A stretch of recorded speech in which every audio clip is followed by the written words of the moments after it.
This Chat from the Deep. Hello, everyone, and welcome to Chat from the Deep, our weekly live stream post-session discussion. We talk about what just happened during D&D. This is the chat for session 55. So if you've not watched that session yet, please go do that because there will be spoilers. I'm your DM, Eric, and joining me, we have Gottwald's player, Chris. Oh, strawberries. Max player, Raymond. You are eating strawberries. Hello. To you by Big Fruit. That's right. I fucking love strawberries, by the way. Strawberries are great. Top three fruit. I have 3 fruit always in my house. Actually, probably 4. And that's strawberries, grapes, blueberries, and apples. Okay. So, top 5. The right kind of apple, I'm with you. Oranges would be 5. I'm not a huge blueberry guy, but the right kind of apple, I'm with you on the rest of those, yeah. Yeah. What was it? Oranges? I love oranges. Oranges, yeah. Are mandarins considered the same I think so. thing as an orange? Yeah. It's kind of like a different subgenre of orange. Breed, yeah. Or yeah. what do they call it? Oranges and apples for snacking, and then I put I'll fix oatmeal and cut up strawberries and grapes and blueberries. Put them in. Also, nice. We do pancakes every Sunday morning. Is our big like family. Oh, that's a good place and, for fruit. Yeah, and Heather will literally bake the blueberries in my pancakes and then put like the strawberries and shit on top. We got a whole system. It's fucking great. Yeah. Strawberries are just snacks for me. Yeah, I could eat a strawberry. Yeah, my oldest still won't touch a fruit, but my youngest will definitely. We'll give her and it's not even like, oh, we should wait till dessert. Like, no, if you want to eat fruit, like eat fruit. Like, here's fruit. Here's exactly. Grapes. It's fine. Yeah, strawberries, whatever you want. It's fucking healthy. Go for it. There's far worse things you could be eating. Far worse thing. Yeah, I got her into carrots, which is good because it's hard to get kids to eat fucking vegetables on the regular. Yeah. And I'll eat fucking raw carrots like every fucking day. Like, they're just delicious. Here's a hot take. I like raw carrots better than I like cooked carrots. That is a weird thing. I think you can cook carrots to make them taste pretty good, but it just becomes like a texture thing also at that point. Yeah, like, they become mushy or... Yeah, I mean, you could put them with like, butter and some spices and herbs to make them taste better, but yeah, I'm with you. Raw carrots are just fucking delicious. Welcome to our food... fruit vegetable snack hour. You really fucking distracted me on that one, yeah. I want to talk about that for a while. You didn't even introduce Raymond. Max player, I think I did right when I jumped into your strawberries. Oh, okay. Yes, hello. Raymond, what's your take on fruit and vegetables as snacks? Yeah, favorite fruit. I don't eat that as much as I should. None of us do, right? Because that's we grow up with the pyramid. The what do they call it? I'll say periodic table. Food pyramid. Food pyramid. Right. Thank you. And I've heard that was like a conspiracy by like the wheat industry. Basically, it's like, yeah, you gotta eat fucking like grains, like in bread so much. It's like, well, yeah, that's because they're trying to get people to like eat a bunch of fucking bread. Whereas actually, like, fruits and vegetables are like the fucking king of nutrition. Yeah. Apparently now it's a circle with the percentages. It's not a triangle anymore. It's the food circle. I don't know. My plate. Food circle. Yeah, the plate. Yeah. Circle of I don't life. know. That's what's called. It's my plate. Oh, a plate? Okay. My It's plate. like, so it's My plate? Okay. a certain portion of all your whatever you're eating for a meal should be those things. Yeah. Right. Your plate should look like this. Okay. Yeah. That's an easy way of probably. It's probably better than the triangle. Yeah, the pyramid or whatever. Yeah, the fuck am I gonna eat a pyramid? What does this mean? And also, does it mean like the top is the most important, or the top is like the least because it's the smallest area? It's supposed to be the least. Yeah, the foundation was like bread, and then it's like everything's piled on top of the bread, and it makes the most shit sandwich ever. Anyway, what are we talking about? The D&D. What are we doing? What's where's the? Are we still playing D&D? That's right. Nope. Okay, so this is a very big area, as you can tell by the no doubt amount of black screen you have on your end. Yeah. And I teased it's kind of like the final big area, but as you can tell, it's kind of a dungeon crawl with it is a dungeon crawl, I guess, because we're actually moving the tokens. And I wasn't sure how much we'd be moving individual tokens around, but then I realized the way this first area is set up, like, oh, this actually is kind of an interesting like hazard zone for you to deal with. So it actually matters a lot with having to to be. And honestly, I kind of love this part of D&D. I don't know, like the what's the third Indiana Jones movie called? The Riders of the Sunset. The fucking The Grail. Raiders of the Lost Ark. No, that's the first one. No, oh my god, the worst fucking Great Crusade. The Last Crusade. Last Crusade, Jesus. Yeah, Last Crusade. Yeah, Oh my god, just here's my card, my nerd card, take it away. It's late. It is late. there's been several Indiana Jones movies that I've had to kind of start to purge from memory. Exactly. And I'm Well, worried there's it's taking memories of the good ones away.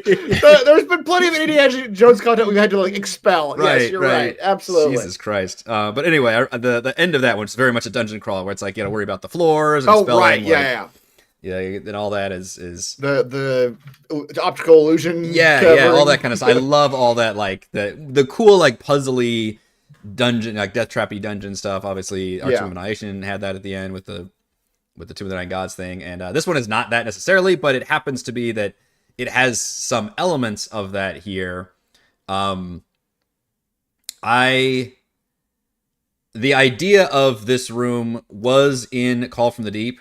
What I changed was, which I can go ahead and tell you this because we've kind of experienced this area. It was originally like quicksand of like acid. So it had like the quicksand hazard effect, which is a rule in the Dungeon Master's Guide.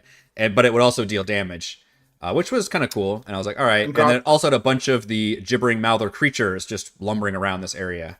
I was like, okay. And I thought, well, let's just combine those two things. Pare down the combat a little bit. Yeah. So we're not just, Yep. So essentially these were like gibbering mouther pits. Great. Okay. Which means that was the damage that I rolled, was like their attack roll. I turned them into a trap, essentially, where you had to make the save. Which, by the way, the save was only like a 10 or something. It's pretty low. Oh, really? Yeah, You're so scared of it. I know, which is fascinating, and I loved that. But also, you notice there's a lot of them, right? So that was like how I was balancing it in my head, is like, if you're going to have to experience this all the time, you don't want to just have it be super fucking... That's true. Hard, I guess. Like you fail constantly, Right. Yeah. And I figured you as God, and I like the fact that, certain players are going to excel at certain things. So I was like, oh, well, him coming down and is actually, that was a great strategy. It's like, well, fuck it. I've got this amazing strength. I can just kind of run through everything. It was kind of happenstance, but I happened to be the first one down. So right. It was, And the way I triggered it is like, you really only take that damage if you get stuck. Not necessarily that you immediately enter the area. Though I went back and forth on like how to balance this, because this was kind of new territory for like basically turning a creature into a hazard. Right, yeah. Which I did think about, what if they attacked the hazard, and Heather did that earlier, and I was like, they could probably do that, but I don't know if I'm really gonna... You're not gonna get rid of the hazard. What I probably would do is, if you were stuck in there and then you did it, I would probably say, okay, maybe somebody's got advantage getting you out of there, because you unfortunately just spent your action doing that, but I would try to work with you on that, on it being an effective tool at some point. But if you're just gonna stand next to the pit and do it, then I don't think it was gonna do anything. It wouldn't necessarily be able to clear it. I did struggle with whether it's a magical effect or not. I was like, fuck, I don't know. Oh, right. Unfortunately, because it's just you're encountering a lot of that here. Where it's know. Like, detect magic kind of fucks up the game a little bit. It just because it's a nebulous kind of like...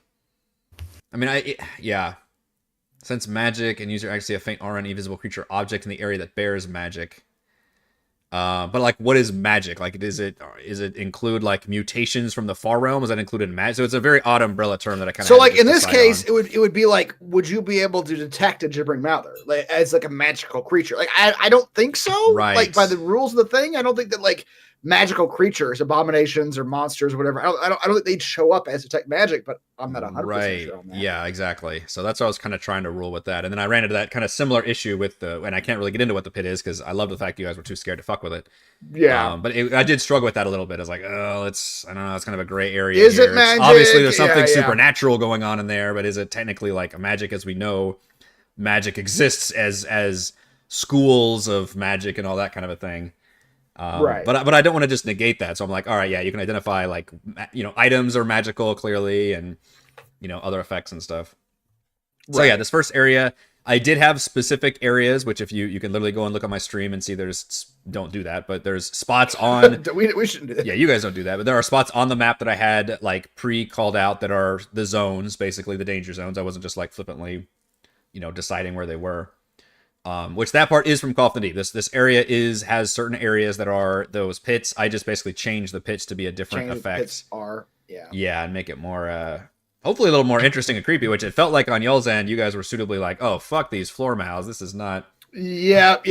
it had the proper effect of like making it. That's what this is about now. Like, we're trying to like get out of here as soon as possible, which is great. I love rush. that. Like, I love And that. also, It's, honestly, I think it actually helps with the exploration a little bit too, because it Yeah, adds a little yes. bit of like motivation to the exploration. Right, Like, it's no, more about, like- you guys can't hem and haw and look Yeah, down yeah, each yeah. hallway and whatever. You gotta go. yeah, it turns into like, and not quite like a tense action sequence, but kind of, where you're like, oh, we have to worry about where we're stepping, and something becomes more tactical.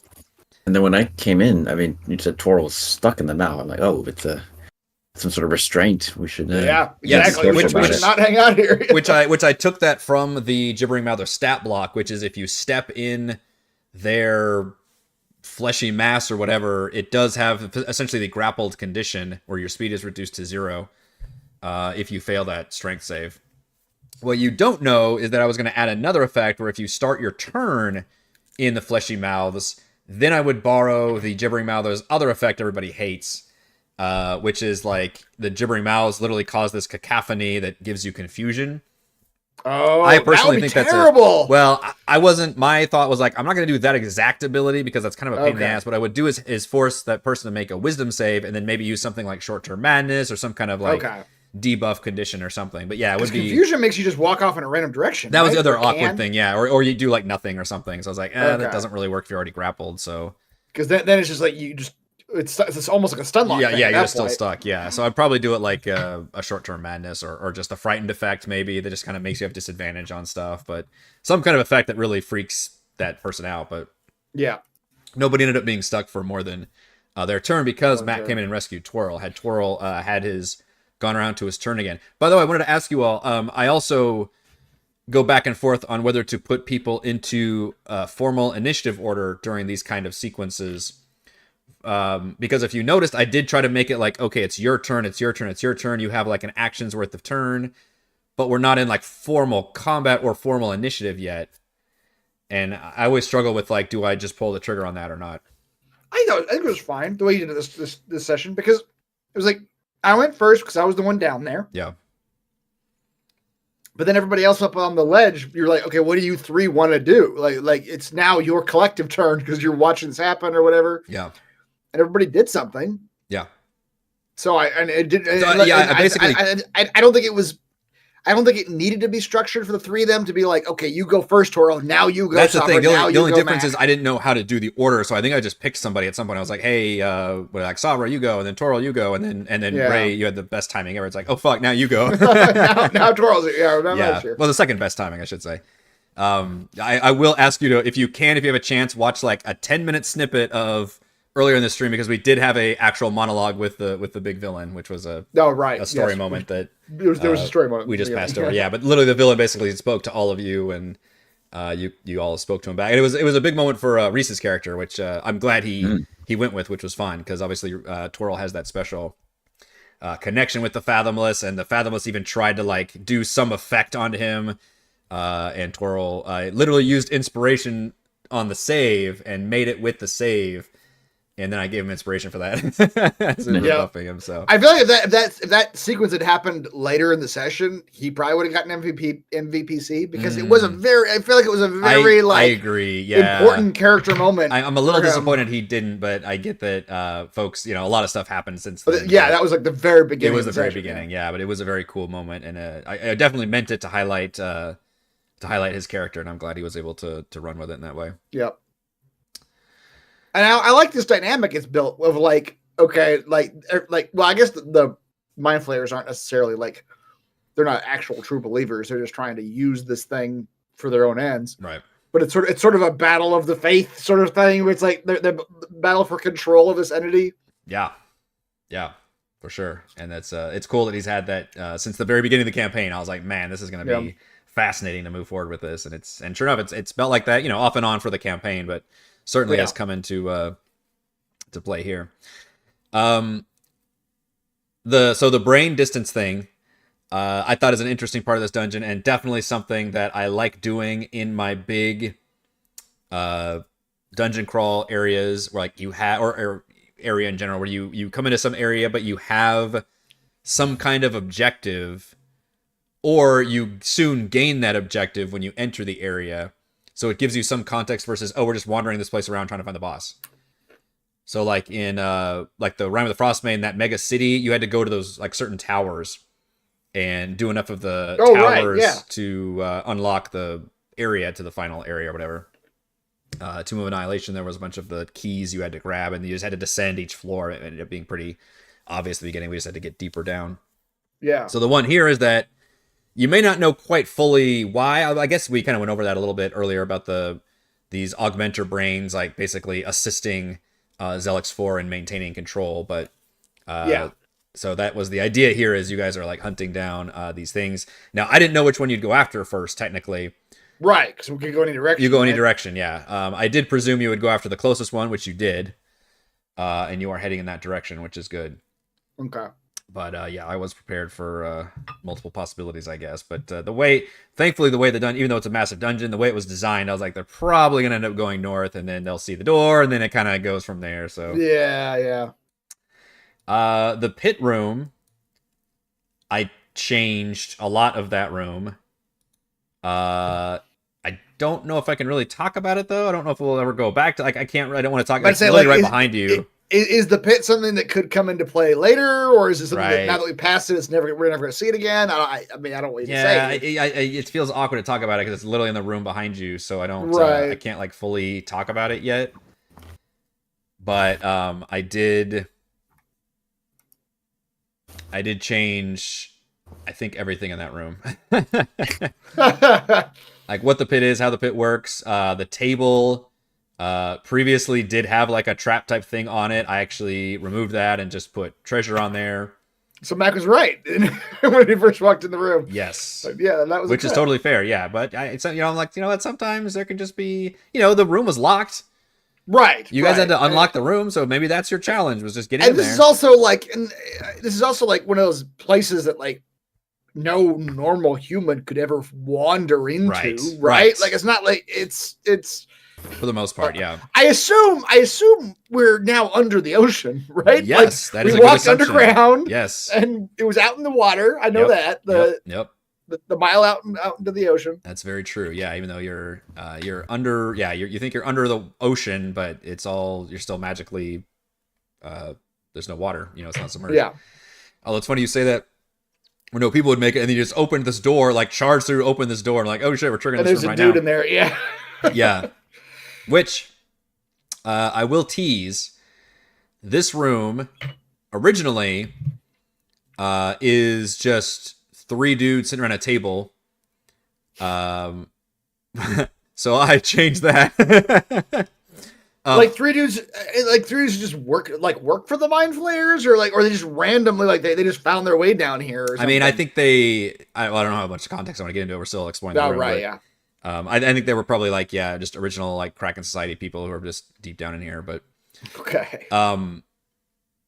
I was inspired by which I don't want you guys to look this up because you'll get spoilers about it. But Tasha's Cauldron of Everything has a section of supernatural regions. Like this is I don't know what the examples are. This is like a blessed region, or this is a super Feywild region, or this is a Far Realm region, where it's like some effect of this world is seeping into the area you're in, and here's like a table, like a D20 table of special effects that may happen. And I looked through that table, and one of the things I was like, fuck, I'm doing that to this room.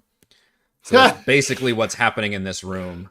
Okay. I can't talk about it pretty much any more than that because we're still like in the middle of it. Is that the section of the book? I'm just remembering like art, I think, where like one of them was like, and this is a world full of mimics. Yes. Is that the same section? Yes. Okay. And there's like a mirror world or something. Yeah. Okay. Yeah. And there's some cool stuff in there, and it's the main thing is there's just tables of just kind of interesting like environmental. Some of them are just like environmental encounters. Others are like little ideas for events or something like. Okay, interesting. Yeah, and there's one that's a Far Realm one, so I was like, all right, this is a cool one here.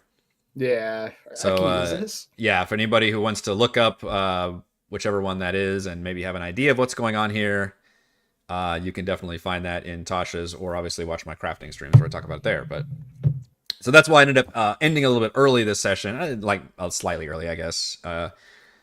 Was that that was going to trigger a combat basically if you mess with this guy at all, which I think is an interesting concept. Like you can literally just back up, close the door, and then you don't know what's going to happen from there. But it's like the person in there is technically not hostile to you, is ignoring you. I don't think Mac was even necessarily trying to trigger combat. He was. Just I know, trying to but talk I to the love, guy. which I gave you inspiration for it. I fucking loved you going into like instant. I didn't even think about that when I was designing this, honestly, until you strode into the door and were like, "Oh, it's a fucking homicide. I'm gonna do the cop thing," and I was like, "Oh, that's amazing." So, admittedly, I didn't even plan it like that, but I love that you took charge of the situation. So I loved all the role playing. It was I almost felt bad. Where I was like, "Oh, it's too bad this dude's fucking crazy and not gonna actually respond to that." But Yeah. but I want to reward you for doing that anyway. I appreciated it. So yeah, definitely supposed to get the vibe of this being a super creepy place, right? You got floor mouths, you got ominous pits into nothingness that is very weird, and now you've got like, yeah, just a crazy dude who clearly has, I guess, murdered his comrades and is like writing things creepily on the walls. What I like, the environmental storytelling I was going with was perhaps he'd gone crazy and started writing all these things on the walls, ran out of ink or something, and then You needed something to kill those guys, just use the blood and just doing it. Like that was the storyline we're going with here. Yeah. So I liked it. I like these. I like that you went this direction basically. So I thought it really a cool job of having a lot of this flavorful, haunting stuff going on down here. Yeah. And all without necessarily doing any combat, although certainly being full of danger and things as well.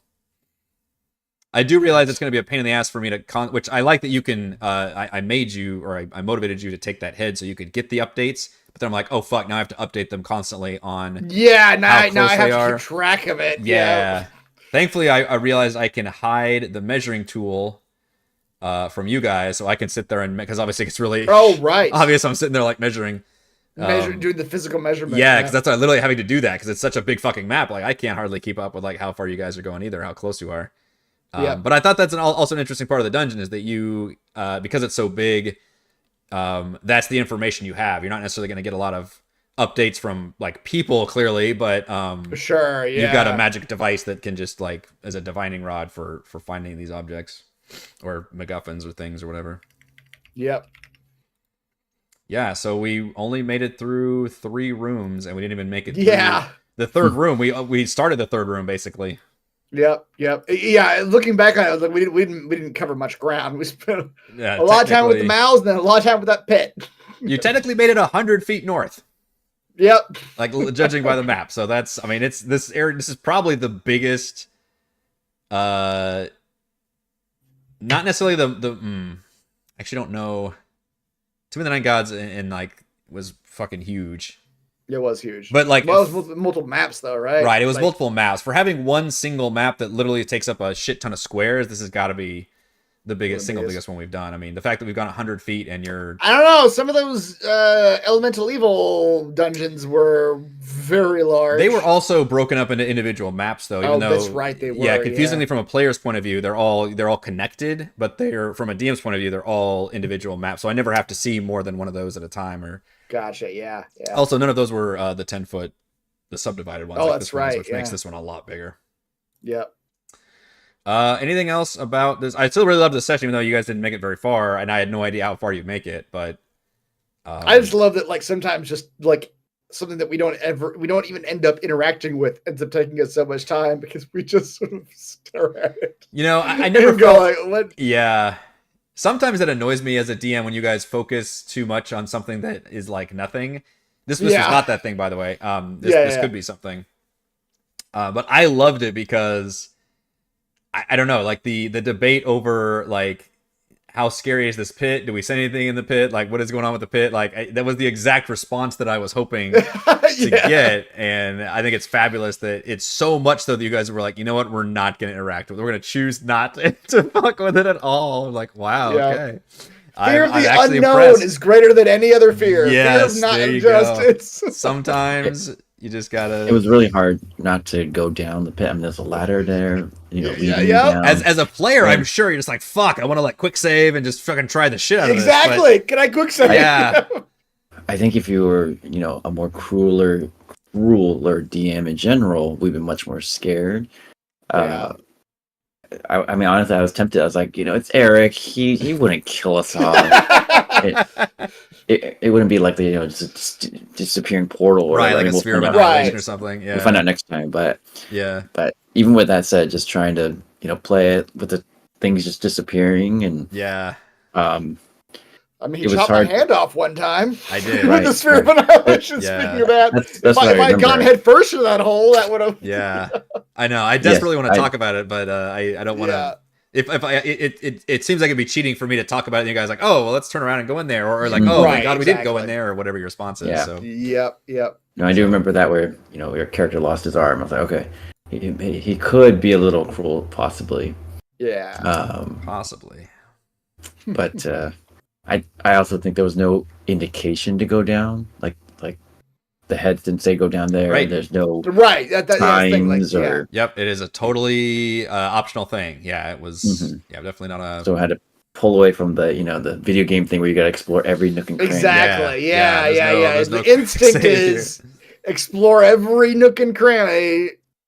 Yep. But as D&D players, we know it's not necessarily a good idea. Right. Sometimes the bullshit room is just death, and that's it. And and I appreciate that your characters are like, you know what, this is just the juice isn't worth the squeeze. Whatever's down there is like just not Exactly.